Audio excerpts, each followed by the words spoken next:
Okay, I haven't filmed a video in a really long time, so I feel weird talking to a camera. But I want to do one today because this show just came out on Netflix and nobody's really talking about it. And the only reason I'm talking about it is because it's based on a book series that I read when I was like 13. The first book was called Half Bad. And this is the first book series that I actually like followed the publication of, and I was like waiting for the next book to come out and the next book to come out because I loved them so much. And it became my favorite series. One of two of my favorite series. The other one is the Hunger Games series. I found out that Half Bad was getting made into a TV show almost 2 years ago, like a year and a half ago maybe, when I was still in college. And I saw the like poster, and I don't know if this was like the original poster and then the TV people changed it, or if this was like a fan poster, but at the time I thought this was the real poster. Maybe it wasn't, I don't know. And it had this like shirtless guy on it, and it was in black and white, and I was like, that doesn't really look like Nathan, but whatever. The trailer dropped on Netflix, and I saw the guy who was cast as Nathan. I was like, wait, that's not the guy on the poster. And then I was really confused, but okay, I guess they recast him or something, but I don't know. I want to talk about it because there are a lot of differences between Half Bad, the book series, and the TV show. The first being the name. So the TV show is called The Bastard Son and the Devil Himself, which I feel like is just a mouthful, and I think that was a weird decision they made there, but whatever. I did kind of like the TV show, but it was a different story. This is gonna have like a lot of spoilers from the book and the show, obviously, so if you don't want that, then don't watch. I want to start by talking about the characters and the differences they made there. Obviously starting with Nathan, the main character. So in the books, the entire story is told from Nathan's point of view. And so we live inside of Nathan's head, and we know who he is from living inside of his head, but a lot of people in his life don't actually understand him very well because he's not very articulate. He doesn't communicate, basically. Like, that's one pretty big change I felt like they made Nathan in the show kind of like, I don't know, like happy-go-lucky. And I was like, why is he so like jolly and nonchalant? Like, that is not Nathan at all. I thought that was so weird. And I mean, don't get me wrong, Nathan has his like lighthearted, sarcastic moments, but for the most part, he's like very like, very like angry. Well, like rightfully so, because he's been like tortured and ostracized his whole life. But like that one scene in the first episode where he's like squaring up with like, I don't remember who it was, like one of Annalise's brothers, I think, and or maybe it was his sister. No, I can't remember. But anyway, he was at that party and someone like poured a drink on his head, and Nathan just stood there and let them pour the drink on his head. Like, book Nathan never would have done that. Like, he would have beat the shit out of whoever that was. Also, Nathan in the book doesn't have any friends. So I found it like very odd, like watching him in the first episode or two, like going through his normal life at his high school with his friends. Nathan in the book does not have friends. Absolutely not.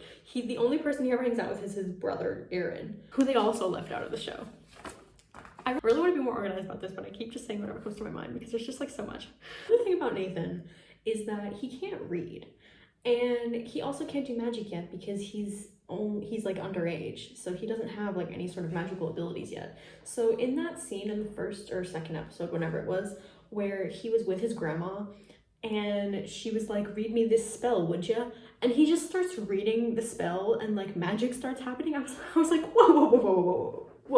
Two huge problems here. Two huge reasons why that couldn't happen. Like, Nathan cannot read, and that's something that he struggles with for like a good part of the first book, is about how he can't read and how that's like such a huge like obstacle.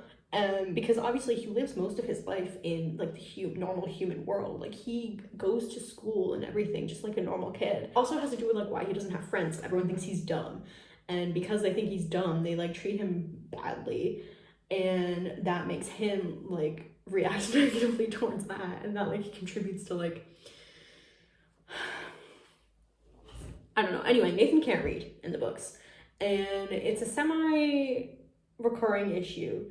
And at one point, like, someone gives him a note or like an address that he has to go to, and he has to like stop people on the street and be like, hey, what's this say? Read this to me. So Nathan can't sleep inside. He can when he's younger. He can when he's little. He can sleep inside fine.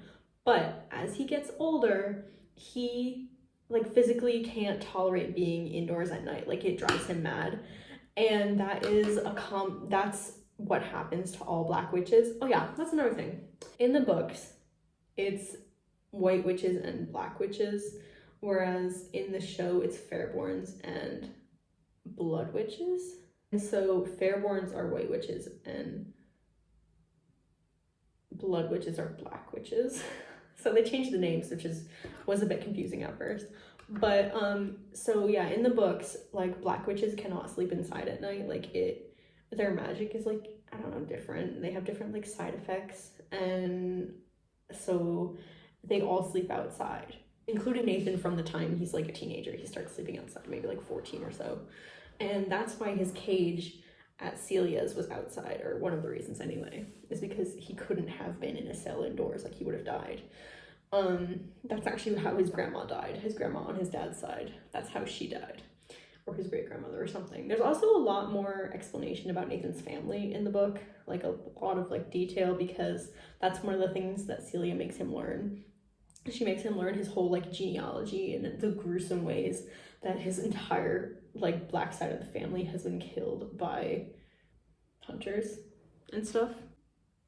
I was trying to like sit here and organize all my thoughts to say them like in nice groups, but I really can't untangle one thought from another, because the thing is, it's all connected. Like, the characters are connected, and the changes between the book and the show are connected, and so it doesn't really make sense for me to explain them individually, I don't think. So I'm just gonna kind of go episode by episode and like read some of the notes that I took. In the first episode, oh yeah, Annalise is like a new student at his school, which I thought was weird. I don't know why they made that change. The reason that Nathan is so attached to Annalise in the books is because they like grow up together. Like, they meet when they're like 11 or something, and they met when they started secondary school. So they always went to the same secondary school. She was never a new student, and that's how they met. And the reason they become friends is because Annalise's family is the only other like witch family in the area, and that's why they know each other. And Annalise, in the books, it's the same as in the show, where like her family tells her like, don't talk to him, don't hang out with him, don't associate with him, whatever. But in the show, I feel like it comes across as like her just wanting to defy her parents for fun.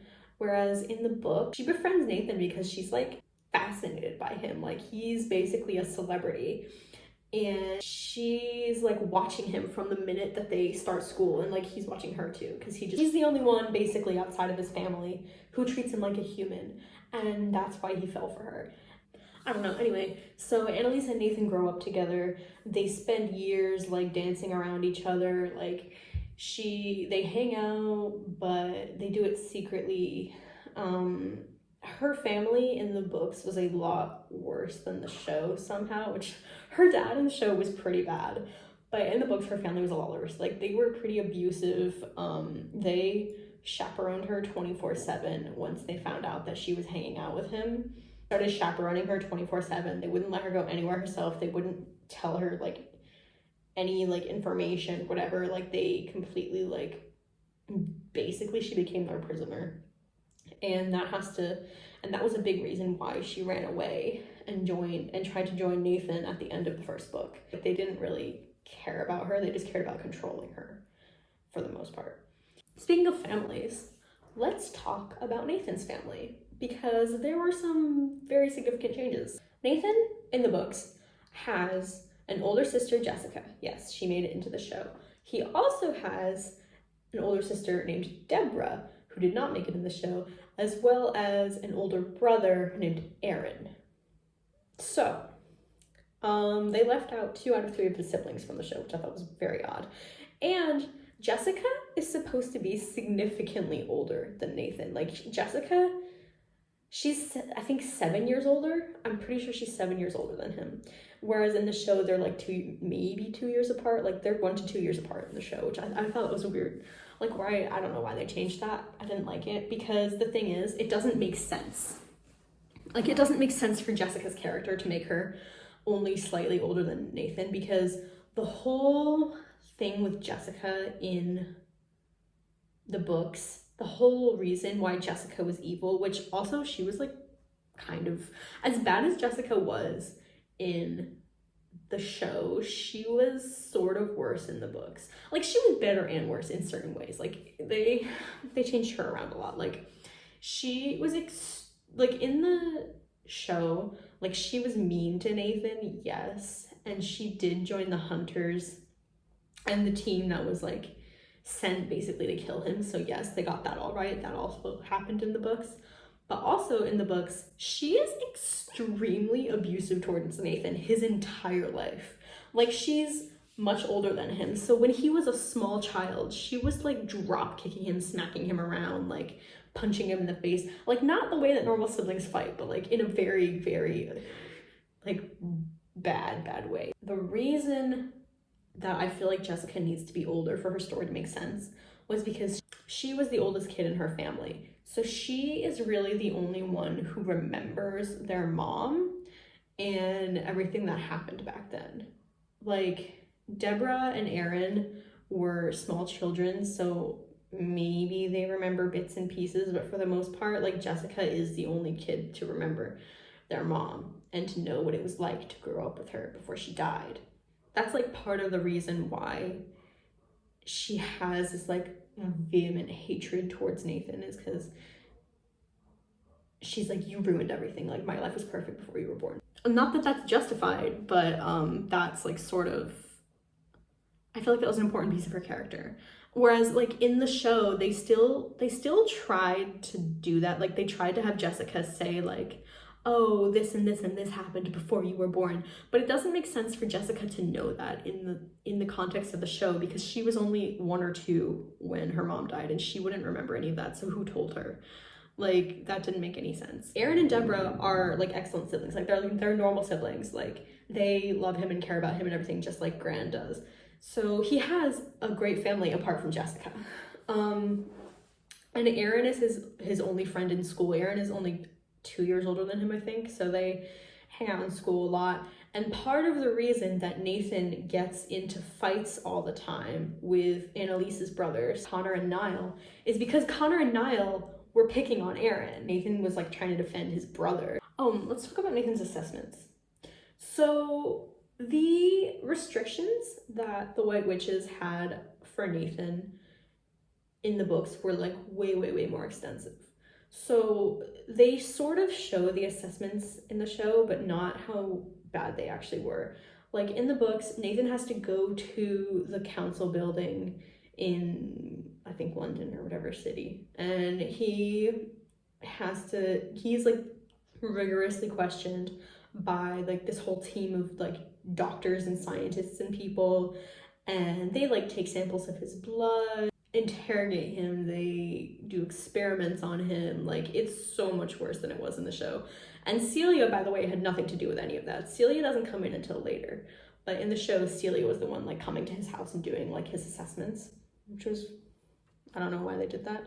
Like, in general, they cut a lot of characters out of the show, like, which I know always happens when you do adaptations, but it didn't make as much sense when they cut out all those characters and had one character doing the job of like 10 different characters in the book. I don't know. Also, talking about the restrictions that Nathan had, he had to report to the council every single time he came into contact with another witch, and every single time he left his house, or like maybe it was his town. I think it was his town. He didn't actually do that, but that's what he was supposed to do. That was one of the other restrictions he had, like, that for the council, so that they could like keep watch on him. And one thing that they also left out of the show is that he does a lot of like solo like camping trips from the time he's like 11 or 12.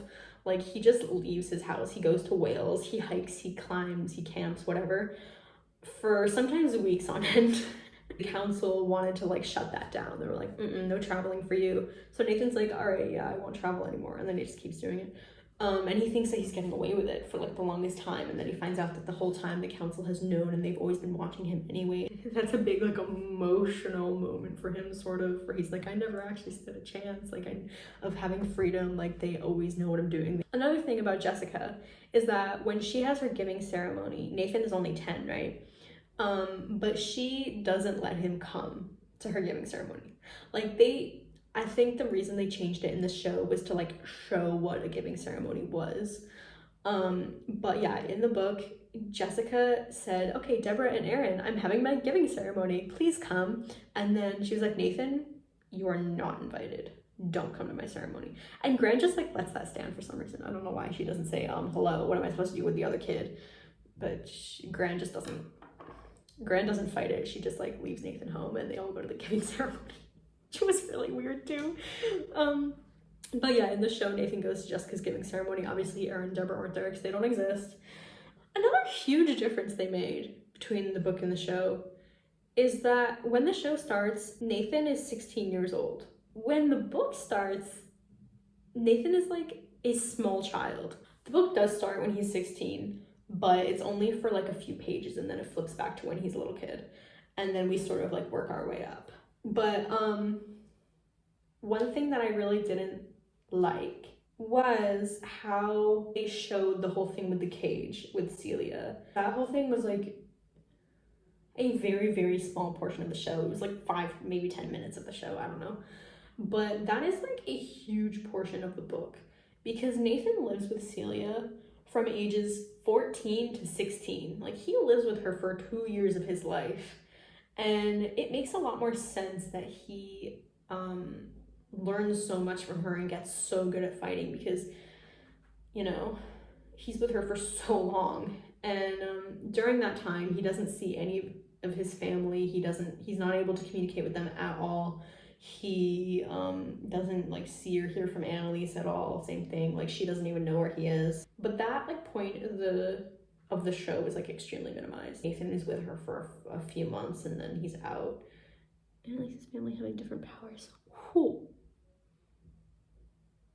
I don't know what match thing means, but oh yeah, I do. Yeah, I do. That scene I think it's the first episode, with Annalise and Nathan, where they're like holding the matches and letting it burn down, and Annalise is like, the trick is not to mind, or whatever she says. That line is a line that Nathan says in the book to himself. Like, he does the match trick with Aaron, first of all, not Annalise, and it's when they're small children. And he's really good at it. And he's like recalling this moment when he's living in the cage. The trick is not to mind the pain, because he's thinking about how he can escape. And he has this like bracelet. The whole thing with Gran at the end of the first episode, where she's like summoning like Mercury's spirit, but it's not her spirit, she's not dead. But you know, when she like becomes Mercury for a hot minute and is like telling Nathan all that he has to do. That didn't happen in the books. That was all very, very strange. Their magic doesn't work like that. Their magic in the books, like everybody has like one power, which they talked about in the show, but then in the show there's also people who can just like do spells. If your gift is potions, then you can make potions, and sometimes the potions can make things happen, but you can't just like, everyone isn't just like running around being able to do spells and stuff.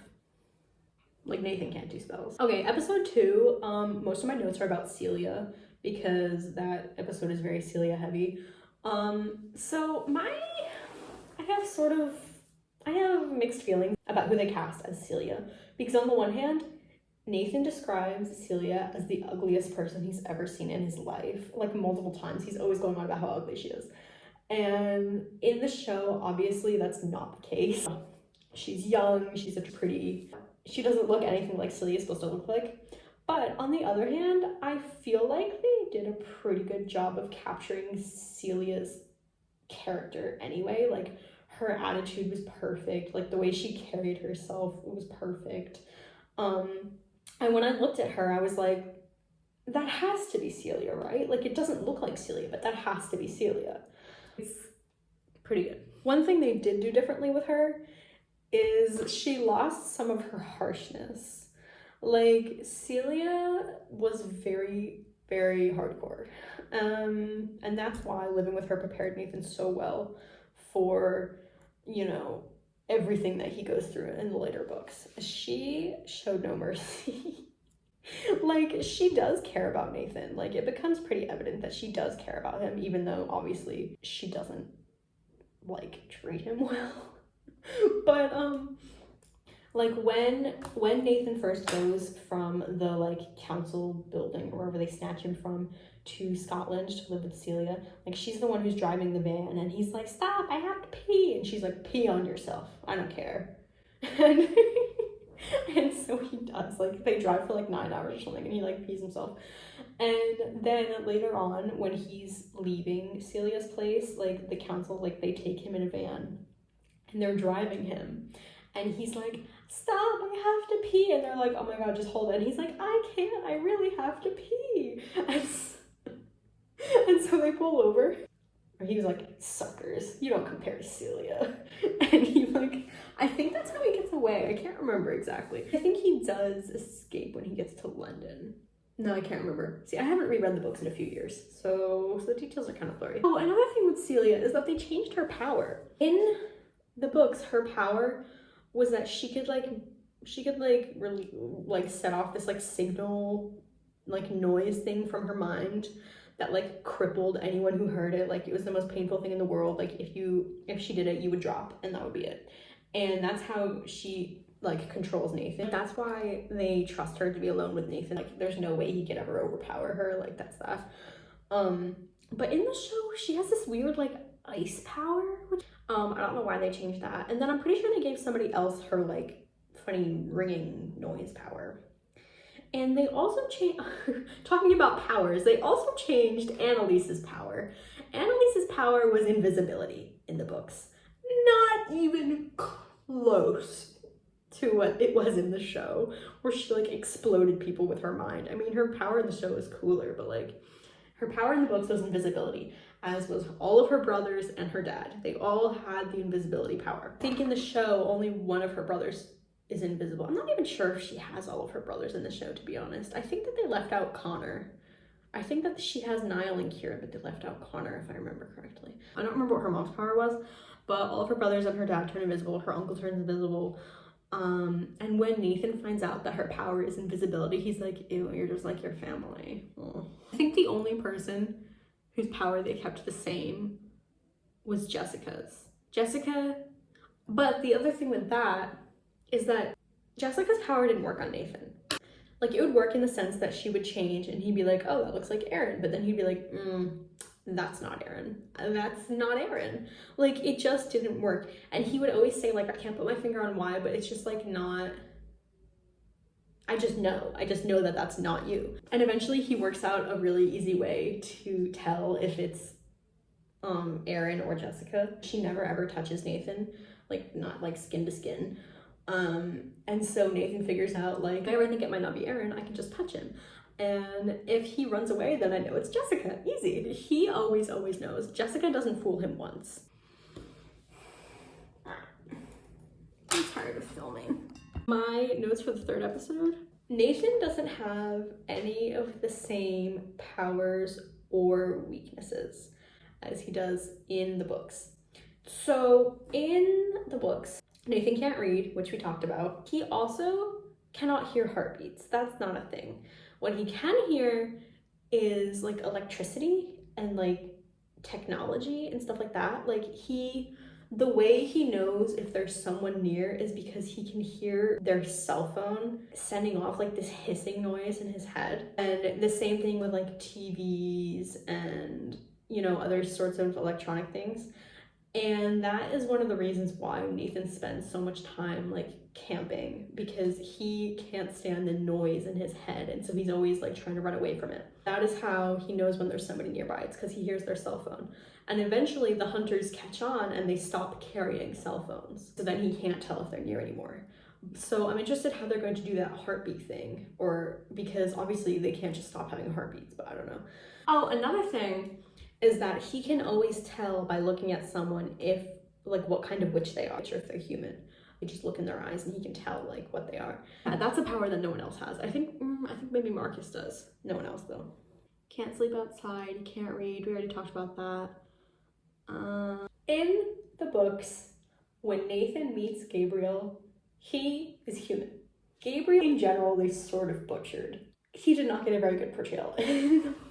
No, like I love show Gabriel. He's a completely different character than book Gabriel though. First of all, tell me why they had to age up Gabriel.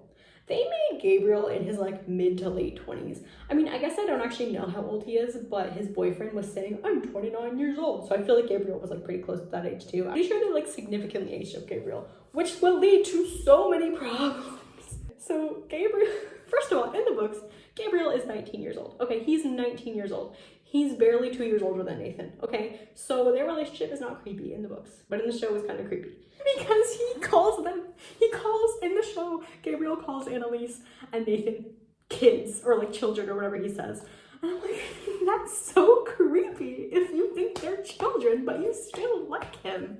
Why would they do that? Why did they have to age Gabriel up? Why did they have to do that? I hate it. What I was gonna say is that when Nathan meets Gabriel in the books, he is human. Gabriel's human. Because Gabriel's power, I don't even know what his power was in the show, but in the books, Gabriel's power is that he can change himself. I don't remember the exact parameters of it, but what happened was he changed himself into a human and he's like, oh rats, I don't have magic anymore because I'm human, I'm stuck this way. And that is why Gabriel is involved with Mercury. He is working with her so that she will help him find a way to change back, or so she will turn him back. I don't know, because Mercury is one of the like heart eaters, so she has a lot of powers. In the show, Gabriel like grows up with Mercury, which was weird. There are characters like that in the books, like characters who do grow up with Mercury. Rose is one of them. Rose was a pretty important character in the books who they completely cut out of the show.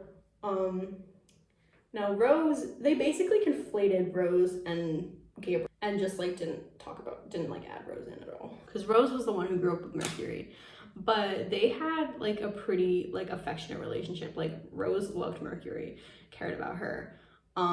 She was also like her errand girl, but she was pleased to be there. Whereas in the show, Gabriel is kind of Mercury's prisoner and had been since he was a small child, and Mercury has all these other kids who are like trying to escape, and that's not how it was in the show. It's not that it wasn't sinister in the show, because it was, but it was also sort of a little bit like Stockholm-y. Like Mercury's kids that she had living in all these houses around the world, like they actually like really loved and cared for her.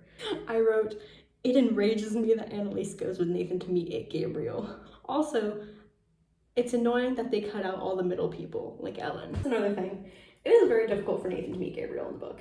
He spends a large portion of the book meeting people who aren't meeting people who are bringing him to Gabriel, because Gabriel is the last contact before Mercury. So Nathan is running around the country meeting all these different people who are like, you're a contact to a contact to a contact to Mercury. So first he meets this Fane girl. Well, actually she's like half Fane. And he's like, wow, I've never seen eyes like hers before. And they become friends and they like bond, and that's like another of like Nathan's very few friends. And they talk about what it's like being like half one thing and half the other. She's the only other person he's ever met who isn't just like one type of witch or a human. He gets like some catharsis in like talking to her, and they become friends. And later on, she like joins the whole movement, but I don't want to get ahead of myself talk about that because that was not in this season. But yeah, in the show, they leave Ellen out. They also leave Jim out and some other people. But yeah, it takes Nathan a long time to get to Gabriel. And he does not have Annalise with him on this journey. He has not seen Annalise in years. If I remember correctly, I think that he briefly gets a glimpse of her when he's in the council building one day. Like when he's still under their control, but other than that, like he hasn't seen her in years, hasn't talked to her in years, has no contact with her anymore. Like he's still in love with her, he still thinks about her all the time, but she's not a part of this journey at all. So if you read the books wanting to see more of Annalise, like you're gonna see way less of her, at least in the first one. So then eventually Nathan meets Gabriel in Switzerland, or maybe Gabriel brings him to Switzerland, but either way, it wasn't France. In the show, they spend a lot of time in France. Like, a lot of time in France. That did not happen in the books. Gabriel lives in Switzerland. Gabriel is Swiss. He is not French. I don't know why they changed that. That felt like a weird thing to change, but I actually read his like character bio and it said he was like half French or something. But whatever. He lives in Geneva. Has lived in Geneva most of his life. Like, he's Swiss. Nathan goes to the apartment in Geneva and stays with Gabriel there for a while before Mercury will let him come through the cut. That's when they sort of like start to get to know each other and like each other and stuff. Like, they read like poetry or something, and Nathan's like, oh, I know this one, and Gabriel's like, oh, can you read it? And Nathan's like, nope, Celia used to read it to me though.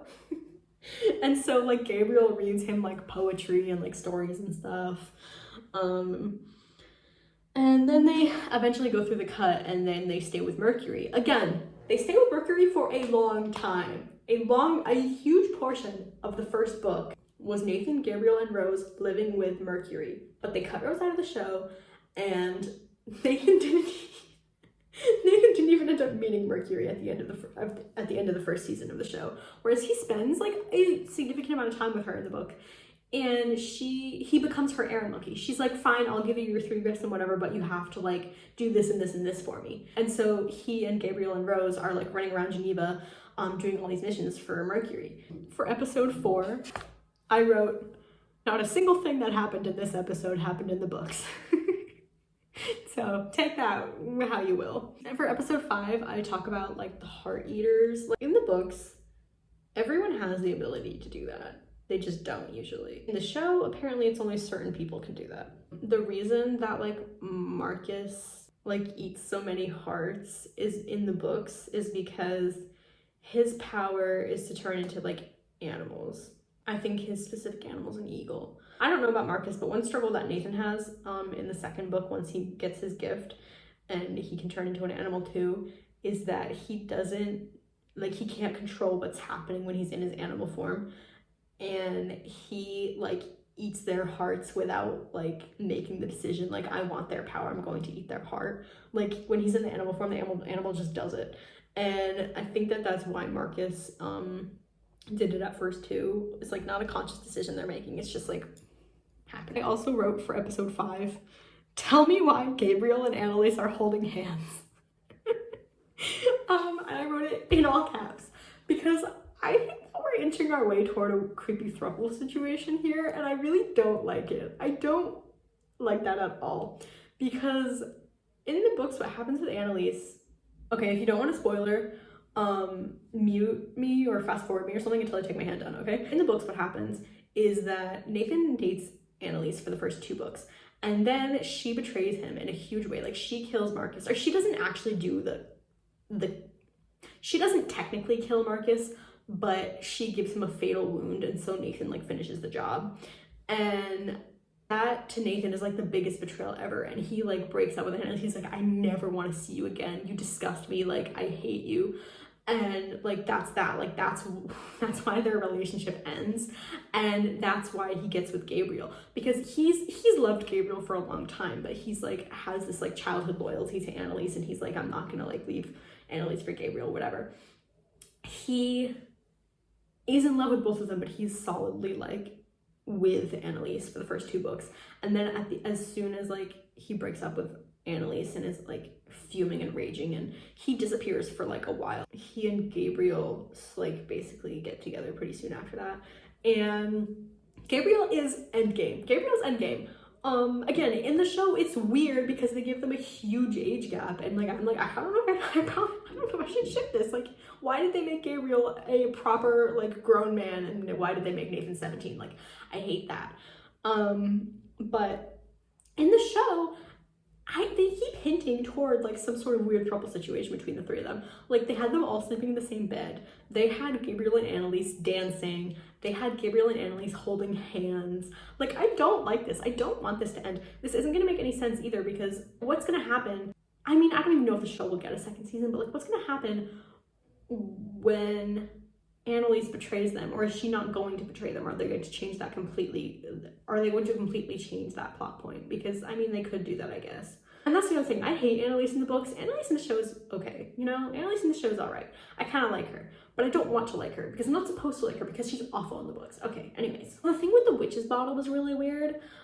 They changed that quite a lot too. So in the books, the witch's bottle is like, again, this goes back to like all the like torture and like awful things that Nathan has endured as a child. One of the things they do to him when he's 14 is they bring him to the lab and they like tattoo him. So they tattoo B0.5 on his pinky, on his hand, on his neck. And so he has these labels all over his body and he's like saying like, you're not one of us, basically. And but these tattoos aren't just tattoos, like they have like magic just like in the show. But the magic is that like if you cut off like the finger or whatever, you can control him. In the show, they sort of do this weird like mind meldy thing, which I don't know why they did that. But in the books, like it's always this like terrifying possibility hanging over him, but I don't think they ever actually end up getting his finger. So I don't think that ends up being a problem, if I remember correctly. But in the books, but in the show, they do get his finger. And I don't really understand what happened with that. Like, he could, like, see him and hear him and stuff. And, like, Saul had, like, some of his power. And also, in the book, he's Annalise's uncle, not her dad. Oh, in episode 7, I hated how, in episode 7, Nathan kills Kieran. Don't get me wrong. In the books, Nathan does kill Kieran. But it is completely different. In the show, Nathan is just having a dumb boy moment and he just bonks him on the head with like whatever that was. I don't even remember what it was, like shears or something. He just whacks him on the head and Kieran goes down and that's it. Like that's the end of Kieran. It was so stupid and so pointless. In the show, like I can only imagine that they're trying to set up some sort of like conflict between him and Annalise for later on where like, oh, you killed my brother. In the books, Nathan does kill Kieran, but it's because Kieran is hunting him. Like Kieran in the show is also completely different from Kieran in the books. Kieran in the show is just like he's just kind of like a weak and slimy kid who's like trying to impress his parents, but also like he knows what he's doing is bad, but he's not really strong enough to go against it. But then he does go against it and he gets killed for it by Nathan. So that was like kind of tragic for Kieran in the show. But in the books, no, Kieran is pure evil. Like he's like maybe worse than Jessica in the books. Again, same as Jessica, he's a lot older than Nathan. When he finds out that Nathan has been hanging out with Annalise when they're children, they're like 14 at this point, maybe 13, he and Niall and Connor pin Nathan down and they carve letters into his back. And they're like, which part of you is the white witch and which part is the black witch? I think this one. So they take a knife and they like carve all into his back, like BW. And they pour this like stuff in it so that it won't heal. Because Nathan is a really good healer, like even at this point. Like he can heal super fast. And they're like, oh, can't have that, have to have maximum pain. So they like pour this stuff in his wound so it won't heal. And like Kieran at this point is like a full adult, like he's in his 20s and he's pinning down this like 13, 14-year-old kid and like torturing him. And so when Nathan kills Kieran, I'm like, good, as you should. Nathan kills Kieran because he's hunting him actively and Nathan doesn't have self-defense. So that was stupid how Nathan in the show just like, he's like, oh, hey, look, that's Kieran. And he goes down. I don't know, that was so weird. Oh yeah, and then in episode 8, Celia dies. Like, they kill Celia off. I hope they're planning on resurrecting her because she's an important part of this story. They just kill her off at the end of at the end of the last episode. I'm like pretty appalled by that. That's pretty fake. Also, Nathan at the end gets his 3 gifts from Marcus. That's the same in both the book and the show. But in the book, the gifts are his life, which is the same as in the show. The second gift is a bullet because see, this requires more information. In the books, Nathan is dying at this point. He's gone on this mission with Gabriel and Rose for Mercury, and she has sent them to Geneva to this hunter house to get this knife, and this knife is called the Fairborn. It's really confusing because they don't have the Fairborn knife in the show, but Fairborn is the word they use for the White Witches.